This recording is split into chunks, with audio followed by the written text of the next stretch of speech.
des différentes choses touchant la restauration. Alléluia. Mais j'aimerais te faire comprendre encore une chose par rapport aux bases, c'est que la restauration, on parle de la restauration quand il y a eu une destruction. On parle de la restauration quand ce qui existait n'existe plus, alors que la chose devait exister en réalité. Alléluia. On parle de la restauration lorsqu'il y a eu une défaillance dans un système. On doit maintenant réinitialiser la chose pour que la chose puisse fonctionner à nouveau très bien. On parle des restaurations lorsqu'il y a une malformation. On parle de restauration lorsqu'il y a un mauvais fonctionnement. Alléluia. Restauration, c'est aussi revenir en arrière. Restauration, c'est refaire. Alléluia. Et la restauration touche plusieurs domaines. La restauration touche ta vie. La restauration touche ta famille. La restauration touche l'Église, corps du Christ que nous faisons partie. La restauration touche la société auquel nous faisons tous partie. Alléluia. Mais il y a des types de restauration comme ça qui touchent à la personne, à la société. Ce sont là des grandes restaurations. Mais ta vie aussi, dans ta vie aussi, tu as besoin d'une restauration quelconque. Alléluia. Tu peux bien aller, mais il y a un domaine de ta vie qui ne fonctionne pas bien. Alors, ce n'est pas toute ta vie, mais c'est ce domaine qui doit être touché. Alléluia. C'est comme une personne qui prie, qui a la foi, mais il y a une maladie qui ne le touche pas. Alors, il faut toucher cette maladie-là pour que la personne soit restaurée de manière à ce qu'il fonctionne encore normalement. Alléluia. Et c'est ça là, les différents domaines que la restauration peut toucher. Alléluia. Bien que étant un domaine très large, bien que étant un domaine qui peut s'étendre dans presque tout le domaine de la vie. Je vais commencer en parlant de la restauration personnelle. La restauration qui touche à ta vie, à toi.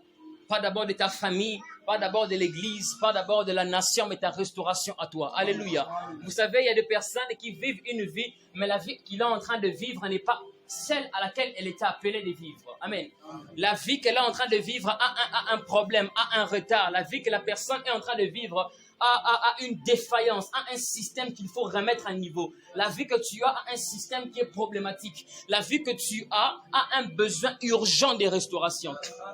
Le problème, c'est que très souvent, nous ne rendons pas compte que notre vie a besoin d'une restauration. Alléluia. Je vais donner l'exemple de cet homme de la Bible, le prophète Jérémie. Dieu vient lui parler dans Jérémie 1,5. Il lui dit, avant que tu ne sois conçu dans le ventre de ta mère, je te connaissais. Je t'avais consacré prophète des nations. Alléluia. Mais le problème, c'est qu'en ces temps-là, Jérémie n'était pas encore prophète des nations. Mais Dieu venant parler à Jérémie est en train de lui dire une chose.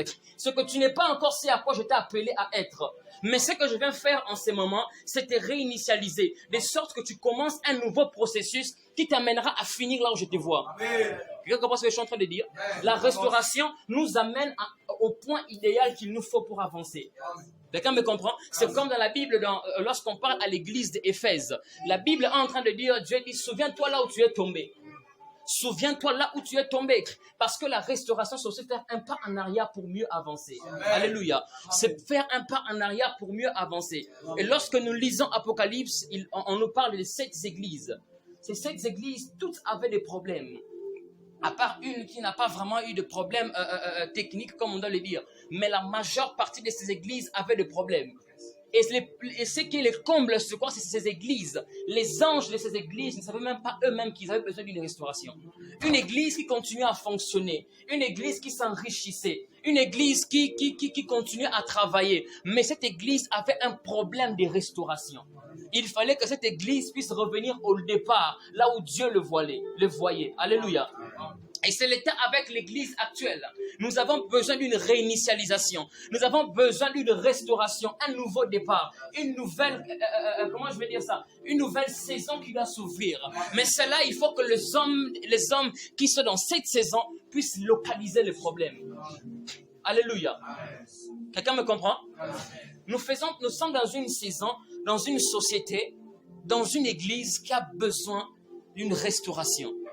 Mais le problème, c'est que nous ne nous rendons même pas compte de cela. Nous fonctionnons mal. Nous avançons de la mauvaise direction. Nous avançons une partie sur le chemin de Jésus, mais l'autre partie sur notre propre chemin. Mais le problème, c'est que nous sommes aveuglés. Nous ne voyons nous-mêmes pas qu'on est sur la mauvaise voie. Comment expliquer que Dieu qui est au ciel est en train de se poser la question, qui parlera de ma part? Parce qu'il n'y a personne pour révéler à son peuple qu'ici il y a un problème. Alléluia. Il n'y a personne pour révéler à son peuple qu'ici il faut changer les choses.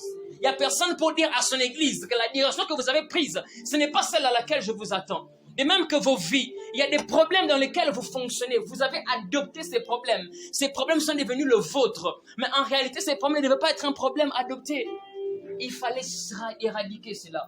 Mais vous avez adopté cela et avez pris la direction de ces problèmes.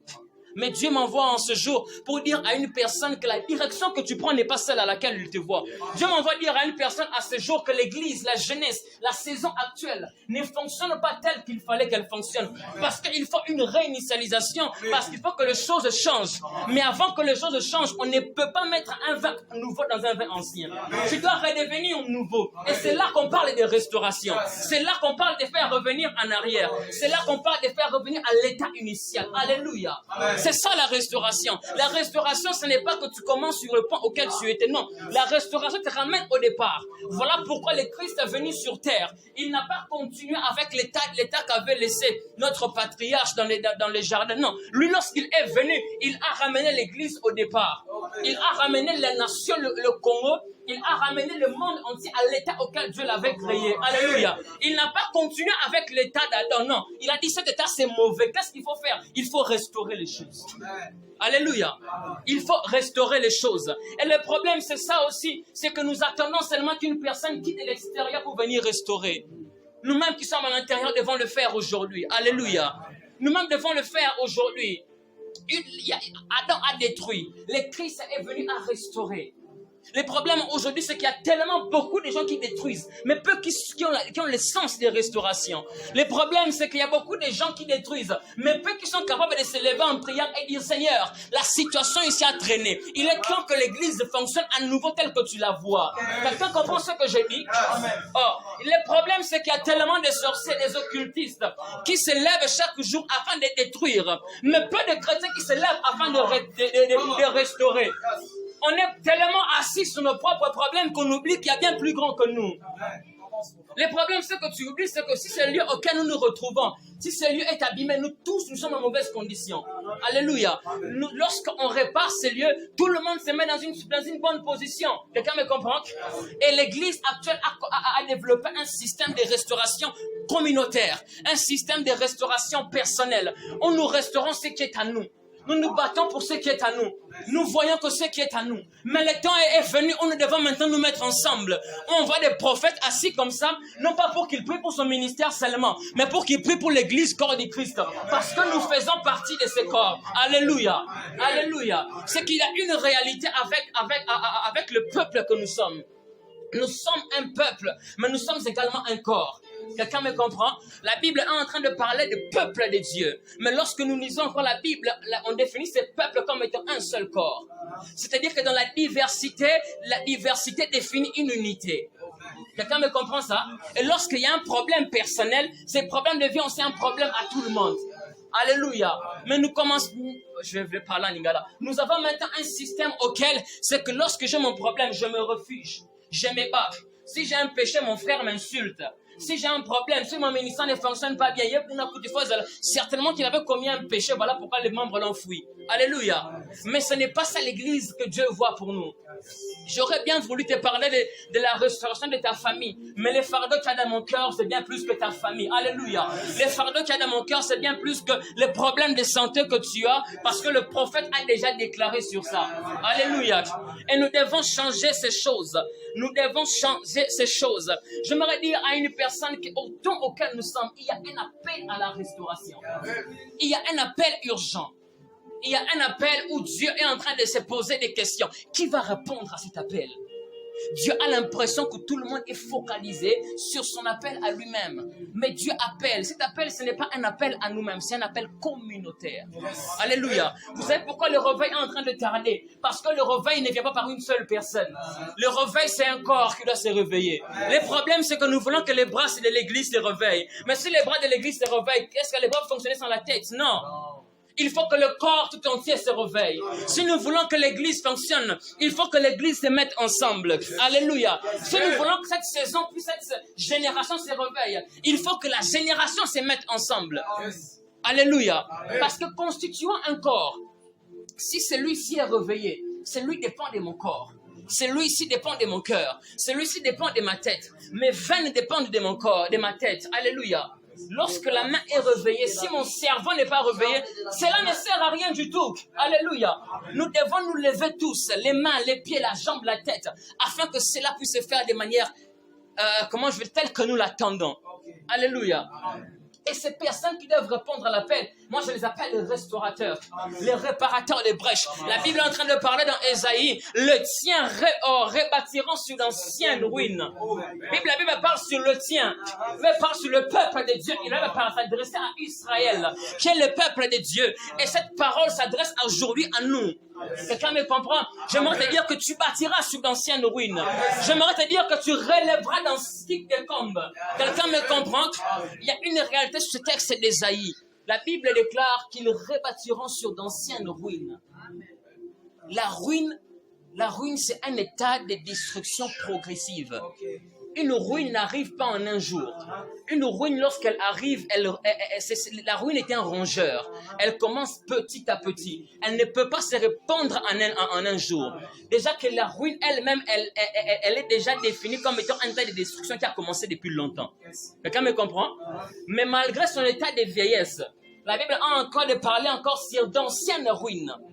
C'est-à-dire que cette ruine n'a pas commencé aujourd'hui. Ces problèmes n'ont pas commencé aujourd'hui. Cet appel à la restauration n'a pas commencé à sonner aujourd'hui. Parce que l'état de l'église n'a pas commencé à être détérioré aujourd'hui. Quelqu'un me comprend?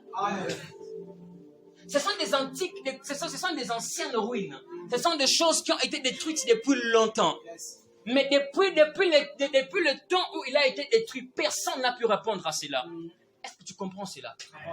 Depuis que l'Église a connu des problèmes, il n'y a aucune personne qui a pu s'élever pour restaurer cela. Personne.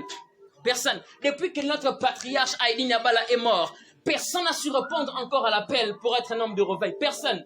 Nous nous sommes embrouillés quelque fois avec le réveil, mais nous n'avons pas su comment est-ce que cela fonctionnait. Alléluia. Pour élever une génération, pour bâtir une famille, il faut un père. Quelqu'un me comprend? Mais pour que cette génération qui a été bâtie perpétuée, il faut que ceux qui se retournent dans la génération puissent se mettre ensemble. Quelqu'un me comprend? Lorsque moi j'enfante mon fils, est-ce que mon fils peut se reproduire lui-même? Non. Il a besoin d'une autre personne. Alléluia, pour se reproduire. Et c'est de la même manière. Pour élever quelque chose, il faut un père. Mais pour le perpétuer, il faut un être de côté. Alléluia. C'est ainsi que nous fonctionnons nous-mêmes. Parce que nous pensons que nous pouvons nous reproduire seuls. Mais en réalité, nous avons besoin de personnes à nos côtés. Quelqu'un me comprend?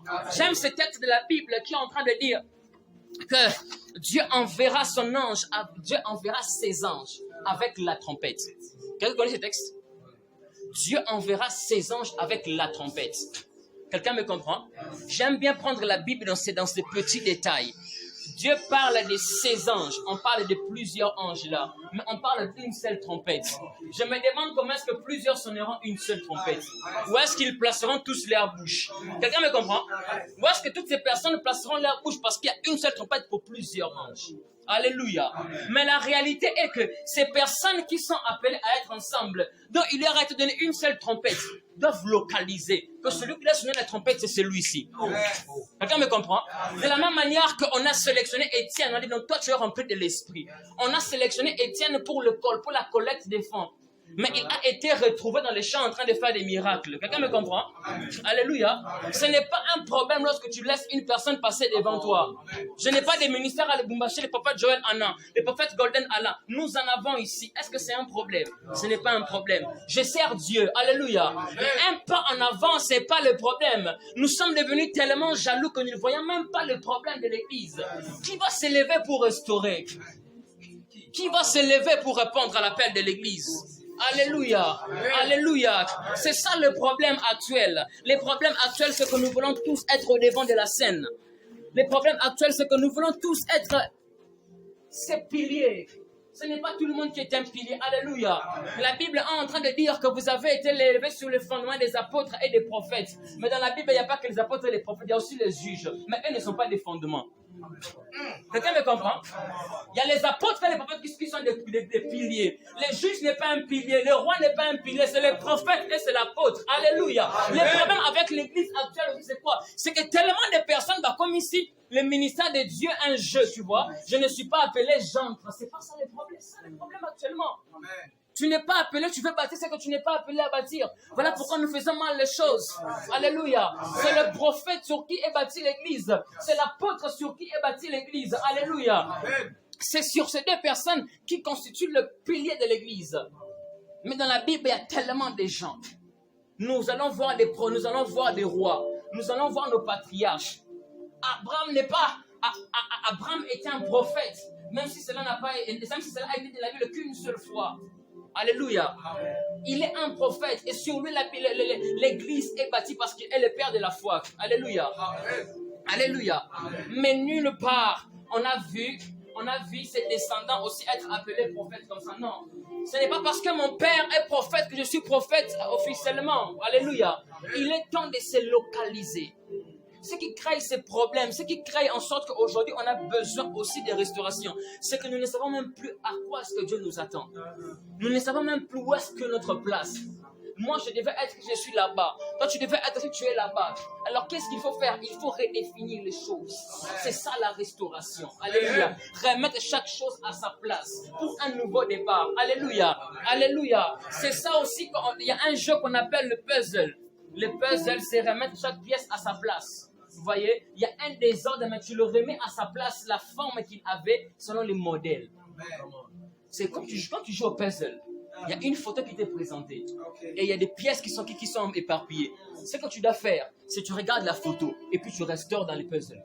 Quelqu'un me comprend? C'est ainsi que Dieu dit à Moïse, fais selon les modèles qui t'est montré sur la montagne. Nous devons restaurer l'église, mais avec quel modèle? Alléluia. La Bible est en train de dire que la gloire de cette dernière sera plus grande que la première. Nous risquons de commettre l'erreur de restaurer l'église selon la première, alors qu'elle est appelée à ressembler à la seconde. Alléluia. Écoutez-moi sur ce point. La Bible est en train de dire, la Bible déclare que Dieu dit à Moïse, tu feras selon les modèles que je t'ai montrés. Quand je te montre une chose, c'est que la chose existe. Je ne peux pas te montrer une chose qui n'existe pas. Mais Dieu n'a pas donné à Moïse le temple qui était là-bas. Oh, quelqu'un me comprend? Il y avait un temple que Moïse avait vu. Mais ce temple n'est pas descendu avec Moïse. Moïse est descendu avec les modèles du temple. Mais pas les temples. Dieu a montré. Je vais prendre cette chaise ici. Je te dis, fais selon cette chaise ici. Cette chaise reste là. Tant facile, fais selon ces modèles. Alléluia. Parce qu'il y a un prix pour la restauration. Ne pensons pas que nous allons restaurer Manungu. Alléluia. Nous connaissons Manungu. C'est comme si, comme ça. Comme si c'était un jeu. Non. Il y a un prix à payer pour la restauration. Alléluia. Pour ta vie, il y a un prix. Pour ta famille, il y a un prix. Pour l'église actuelle, il y a un prix. Nous sommes tellement devenus fainéants que nous ne voulons même plus payer le prix. Voilà pourquoi les problèmes continuent à tarder. Voilà pourquoi l'état actuel de détérioration continue à fonctionner comme ça. Pensez-vous que l'église de Dieu est appelée à être ce qu'elle est aujourd'hui? Pensez-vous que la crise de puissance qu'il y a dans l'église actuellement plaît aux hommes de Dieu? Moi, ça me fait mal. J'étais à Dieu aujourd'hui, j'ai prié, je dis Seigneur, il est temps que la crise qu'il y a dans l'église disparaisse. Il est temps qu'on a l'impression que la puissance est devenue un truc qu'on essaye. On essaie avec la puissance, vous voyez, c'est comme un papier, j'essaye de faire un avion. Non, c'est pas ça la puissance. Moi, je dis à une personne, la puissance est une science exacte. Quelqu'un me comprend? La puissance est une science exacte. Parce qu'en travaillant avec la puissance, on sait où est-ce qu'elle va nous amener. Quelqu'un me comprend? Je sais que si je lève ma main sur ce fer, il ne restera pas debout parce qu'il y a un océan qui va tomber sur lui. Tu comprends? C'est ça la puissance. La puissance est une science exacte. Mais le problème, c'est qu'on commence à tâtonner parce que l'église actuelle a besoin de puissance. Alléluia. La Bible est en train de dire que mon peuple périt par manque de connaissances. Alléluia. Ton problème, c'est que tu ne sais même pas qu'est-ce que tu dois restaurer. Qu'est-ce que tu dois faire. Par où tu dois commencer. Alléluia. C'est ça le problème. Alléluia. Je m'appelle Daniel Mouzima. Je suis un revivaliste. Alléluia. Je pleure dans ma maison pour le réveil. Je pleure dans ma chambre pour le réveil. Lorsque je monte à la montagne, si je descends sans prière pour le réveil, c'est que ce jour-là, il y avait un problème. Alléluia. Alléluia. C'est ça que je suis venu faire en ce jour. J'aime une réalité spirituelle, c'est que nous devons être ce que nous voulons communiquer. Alléluia. Je viens en ce jour communiquer à une personne une soif de restauration. Mais avant cela, il faut que je l'ai moi-même. Alléluia. Parce qu'on ne donne que ce qu'on a. Alléluia. Parce qu'on ne donne que ce qu'on a. Je ne peux pas te communiquer une chose que je n'ai pas. J'aspire au réveil. J'aspire à ce que mon frère ici, quand il sort dehors, il croise un paralytique, il est guéri. Alléluia. Alléluia. C'est ça l'église de Christ. Ce n'est pas, j'allais dire les maintenant. Vous connaissez les maintenant? C'est lorsqu'on commence à créer les massacoli. Les vœux que nous servons voir. Et j'aimerais vous donner un exemple sur ça. La Bible est en train de dire les yeux de l'Éternel parcourent la terre. Quelqu'un me comprend? Les yeux de l'Éternel parcourent la terre. J'aimerais vous dire une chose, c'est que le corps a des membres. Alléluia. Ma main peut se déplacer, mais ma main ne peut pas aller jusque là-bas. Mais la Bible est en train de dire que les yeux de l'Éternel parcourent la terre. Cependant, il est écrit dans la Bible que la terre est son marchepied, lui il siège au ciel. Mais comment est-ce que Jésus arrive sur la terre? Quelqu'un me comprend? Les dieux que nous observons, voilà où il n'est pas. Alléluia. Je peux voir dans ta famille parce que je suis le serviteur de ce Dieu-là. Alléluia. Mais le problème, c'est quoi? C'est que cette dimension devait être une dimension de tout le monde. Le problème, c'est que ça ne devait pas être quelque chose d'un groupe de personnes. Pourquoi est-ce que la garnison voit comme ça? Ils ont compris quelque chose que je ne connais pas. Alléluia. Ils ont compris que l'église doit voir. Ils ont compris que l'église doit être prophétique. Alléluia. Et c'est ce que nous devons faire aussi.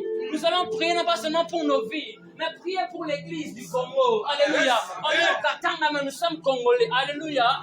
Je viens de Kinshasa, mais je suis ton frère. Quelqu'un me comprend? C'est ce que nous devons faire. C'est ça la restauration à laquelle l'église est appelée à être.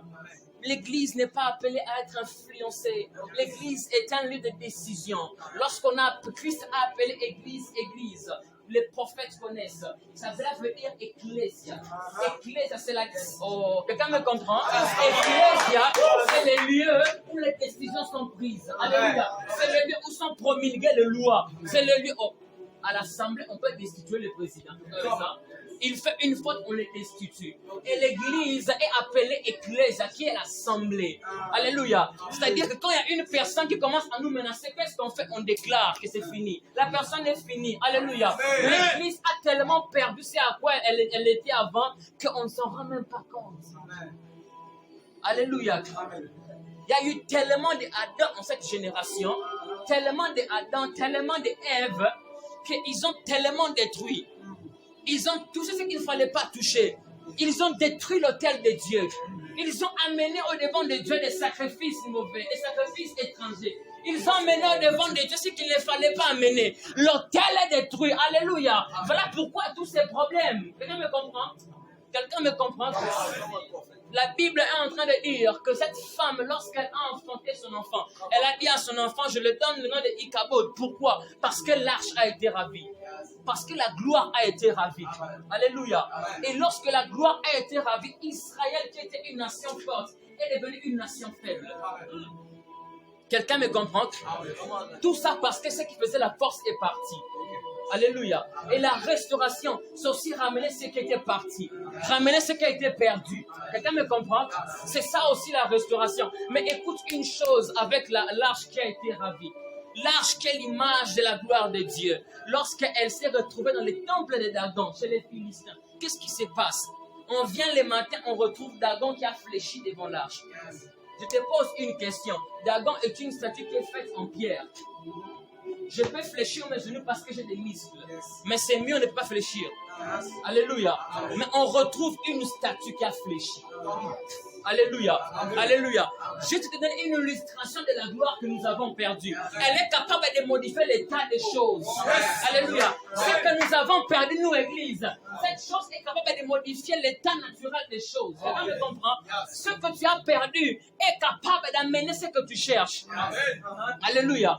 Tu cherches quelque chose, mais en réalité, ce que tu as perdu t'amènera à voir ce que tu cherches. Le problème n'est pas d'aller vers ce que tu cherches. Le problème est de rentrer vers ce que tu avais perdu et l'avoir. Tu auras ce que tu cherches. Quelqu'un me comprend? Nous cherchons le réveil, mais l'arche est restée en arrière. Nous voulons être une église réveillée, mais on a laissé l'arche en arrière. Alléluia. Ne cherchons pas le réveil. Revenons, prenons d'abord la gloire qu'on avait laissée. Alléluia. Prenons la gloire qu'on avait laissée. Alléluia. Prenons les anges là qui sont rentrés vers Dieu. Pourquoi? Parce que les personnes auprès de qui ils avaient été envoyés ont dérouté. Quelqu'un me comprend? Ces choses doivent revenir dans l'église. Je suis un assoiffé de Dieu. Comment elle te communiquer ma soif aussi en ce jour. Alléluia. Alléluia. Mais je n'aimerais pas finir sans parler de ta vie. Amen, amen. Tu es un homme qui vit dans une famille. La Bible est en train de dire que celui qui ne prend pas soin de sa famille est pire qu'un infidèle. Il a renié la foi. Alléluia. Nous sommes des personnes qui vivent dans une famille. Ces familles ont aussi des problèmes. Ces familles ont des problèmes. Ta tante ne se marie pas. Ta cousine, ta soeur, toutes ces personnes ont des problèmes. Toi, tu es à l'aise. Toi, tu peux dans ta chambre, tu dis que je suis très spirituel. Tu as un problème, mon cher. Comment est-ce que ta famille a des problèmes? Toi, tu dis que tu es spirituel. Avance, prophète. Ta spiritualité conduit à quoi? Alléluia. Alléluia. Moi, dans ma famille, lorsque ma soeur a un problème, elle vient chercher Dieu et Dieu pour moi. Quelqu'un me comprend? Ma mère m'appelle à Kin pour qu'on puisse prier. Quelqu'un me comprend? Parce qu'ils savent que c'est ces petits-là. Ma mère a plus de 50 ans, moi je n'ai même pas 30 ans. Il dit c'est ces petits-là, il y a un Dieu. Alléluia. Ta famille a un problème, mais tu n'arrives pas à gérer les choses. Là où tu as des problèmes, mais tu te limites seulement à toi-même. Quel égoïsme. Alléluia. Quel égoïsme. Le temps est venu, nous devons porter nos regards sur ce qui se passe. Nous devons être des Néhémies. Alléluia. Nous n'arrivons pas à dormir parce que les lieux où se trouve le temple de nos pères ont été détruits. Alléluia. Alléluia. C'est ça le but de mon message en ce jour. Élever des personnes qui, en sortant de ces lieux, n'iront pas forcément parler en disant mais pourquoi tu es ma kuta? Alléluia. Ils vont dire à des choux en Léo, donne-nous ce que nous voulons. Alléluia. Et ça, en ce jour, ta volonté, ça fête. Alléluia. C'est ça le problème. J'étais à Django aujourd'hui, j'ai vu une maman prier plus que moi. Mais la seule chose qu'elle disait, exemple de Makuta, c'est la seule chose qu'elle disait. Elle disait Makuta moya nguvu, Makuta moya. Je comprends, mais je ne sais pas reproduire ce qu'elle dit. Elle demandait de quel argent, beaucoup d'argent. Alléluia. Mais moi, quand j'étais parti là-bas, j'ai prié que cette soirée soit une soirée des hommes qui vont recevoir la soif. Alléluia. Alléluia. Et c'est ce que nous sommes appelés à faire. Prier pour nos vies, oui. Prier pour nos familles. Voir aussi l'église. Voir aussi la société. Alléluia. Une fois, j'étais à Kinshasa, j'étais dans une nuit de prière. J'ai invité un frère avec qui on devait prier. J'ai fait une vision où je vois des géants marcher dans la ville. Et Dieu me dit, ce sont ces géants qui sont à la base de la criminalité. Ce sont ces géants qui sont à la base des Kuluna. Nous, lorsque nous étudions le Kuluna, nous disons que le Kuluna, c'est un problème psychique. Et c'est un problème à la tête. Quand la personne est criminelle, il a besoin d'un psychologue. Non, mon cher, il y a des principautés qui travaillent pour maintenir ces systèmes. Alléluia. Parce que plus les vies sont sacrifiées, leur maître reçoit. Alléluia. Dis-moi, combien de personnes qui sont tuées en Jésus? Tu connais ce nom Jésus? Non. On connaît ce nom Jésus? Non, on ne connaît pas. Alléluia. Et c'est là un moyen par lequel le diable précipite beaucoup de gens en enfer. Alléluia. La criminalité est un moyen par lequel le diable a trouvé pour précipiter plusieurs personnes dans le feu éternel. Alléluia. Amen. Alléluia. Dites-moi, est-ce que vous avez même 5 pasteurs qui étaient cambriolés? 5 familles. Des familles comme ça. Alléluia. Ce sont des esprits qui agissent à travers ces personnes. Nous ne voyons pas seulement les yeux, l'arme, le couteau, la machette. Non, il y a des esprits derrière. Alléluia. Et la lutte face à un esprit, c'est pas tu prends une pierre, tu lances l'esprit, on ne le voit pas. Alléluia. Je vais t'élever aussi comme un esprit pour prier. Quelqu'un me comprend? C'est ce que je suis venu le dire en ce jour. Que nous avons besoin d'un changement, d'une restauration. La Sainte Seine que tu vas prendre aujourd'hui, ça va activer quelque chose dans ta vie. Amen. Alléluia. Ça va amener quelque chose dans ta vie parce que je n'ai jamais vu un lieu où il y a Sainte Seine et que Dieu ne s'est pas manifesté. Alléluia. Mais après que tu auras reçu ces choses, alléluia, Dieu nous a promis sa puissance en ce jour. Et lorsque tu l'auras reçu, s'il te plaît, va en faire bon usage. Alléluia. Il y a une réalité avec le service que nous faisons. Ce service s'appelle sacerdoce. Alléluia. C'est un service sacerdotal. Alléluia. Nous tirons les modèles chez les Lévites. Alléluia. Qui fut la famille sélectionnée pour le service divin dans les temples. Alléluia. Mais lorsque le sacrificateur entrait dans le temple pour donner un sacrifice, il fallait que la gloire de Dieu descende. Si la gloire ne descend pas, c'est que le sacrifice n'a pas été agréé. Alléluia. Alléluia. Amen. Alléluia. Amen. Si le sacrificateur est mauvais, cette gloire va le tuer. Alléluia. Mais je crois en ce jour, comme étant sacrificateur, alléluia, selon les modèles de Jésus, selon les modèles de Jésus, que l'offrande que nous allons donner à Dieu aujourd'hui, cette offrande de prière va faire descendre Dieu. Alléluia. Cette offrande de prière va faire descendre. Merci prophète, que Dieu vous bénisse. Cette offrande de prière va faire descendre Dieu sur le domaine qui ne marche pas, dans l'église qui est en malfonctionnement. Alléluia. Alléluia. Alléluia. Que Dieu nous bénisse. Que Dieu nous bénisse. Je déclare une troisième fois que Dieu te bénisse.